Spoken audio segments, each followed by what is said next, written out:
سامعین، welcome to my channel voice of Mona. ہماری آج کی سٹوری کا نام ہے سلو۔ سلوہ بہت حسین و جمیل عورت تھی، اتنی خوبصورت کہ لوگ اس کا راستے پر ایک جھلک دیکھنے کے لیے انتظار۔ وہ بہت خوش مزاج اور ملنسار عورت تھی۔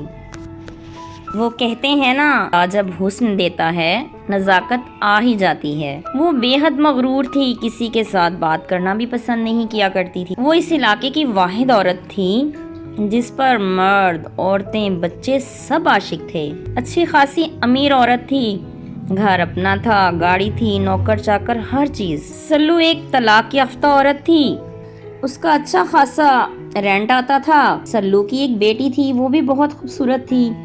اس کا بھائی امریکہ میں تھا، اس کا نام عبیر تھا۔ سب آبی آبی کہتے۔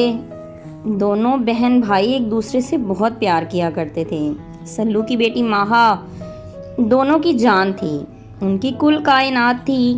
عبیر دونوں کو باہر ساتھ لے کر جانا چاہتا تھا، لیکن سلو کو یہاں اچھا لگتا تھا، اس لیے وہ نہیں جانا چاہتی تھی۔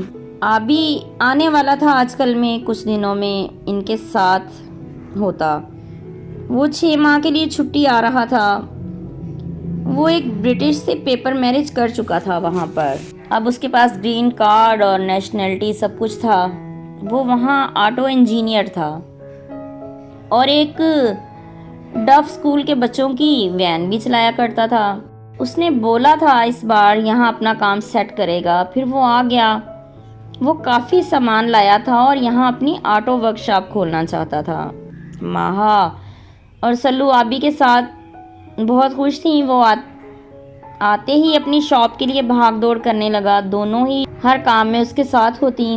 دو ہی ہفتوں میں سب سیٹ ہو گیا اور ورک شاپ کی اوپننگ بھی ہو گئی۔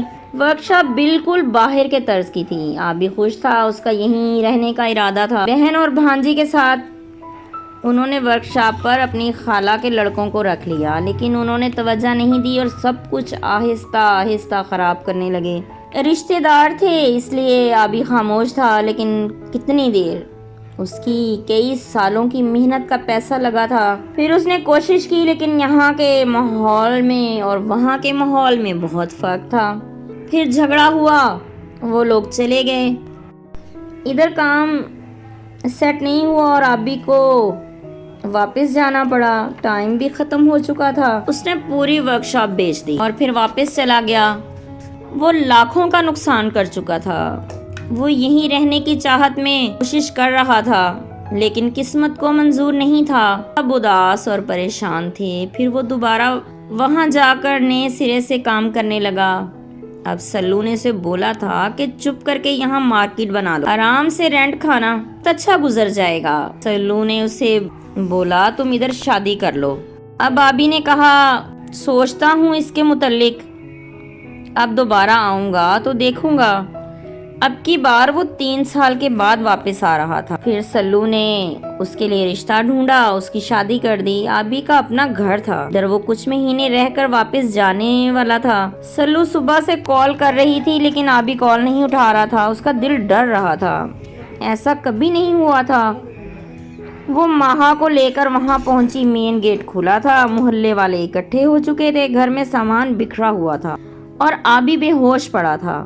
سلو کی جان ہی نکل گئی۔ بھائی کو اس حالت میں دیکھ کر وہ اسے فوراً ہاسپٹل لے گئی۔ پولیس کو کال کی، پولیس نے وقوع دیکھا۔ آبی کو بڑی مشکل سے ہوش آیا۔ اس کی بیوی اسے نشے کی میڈیسن دے کر سارا سامان، زیور، قیمتی چیزیں لے کر فرار ہو چکی۔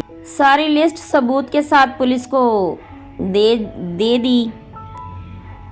اس کا نام اینی تھا، وہ رینٹ پر رہتے تھے۔ وہ بھاگ گئے تھے یہاں سے۔ آبی کے ساتھ دوسری بار فراڈ ہو گیا تھا۔ جو لوگ بہت زیادہ خوبصورت ہوتے ہیں اور محنتی ہوتے ہیں، وہ ہمیشہ تکلیف میں ہی رہتے ہیں۔ یہ بالکل حقیقت بات ہے۔ آبی کو بری طرح سے دھچکا لگا تھا، اس کا دل افسردہ تھا۔ سلو نے دوبارہ شادی نہیں کی تھی۔ آج وہ سوچ رہی تھی کہ اس نے اچھا ہی کیا، وہ اکیلی ہی اچھی تھی اور خوش تھی۔ وقت اچھا گزر رہا تھا۔ کئی لوگ بڑھتے تھے اس کی طرف، مگر وہ خود ہی اگنور کر دیتی تھی۔ وہ مزید تکلیف نہیں اٹھانا چاہتی تھی۔ ابھی پھر ناکام ہو کے واپس جا رہا تھا۔ اب کی بار وہ لکھنے لگ گیا تھا۔ 2 سال میں ہی وہ اچھا رائٹر بن چکا تھا اور مشہور بھی ہو چکا تھا۔ جیتے رہیے، خوش رہیے۔ ملتے ہیں اگلی کہانی کے ساتھ۔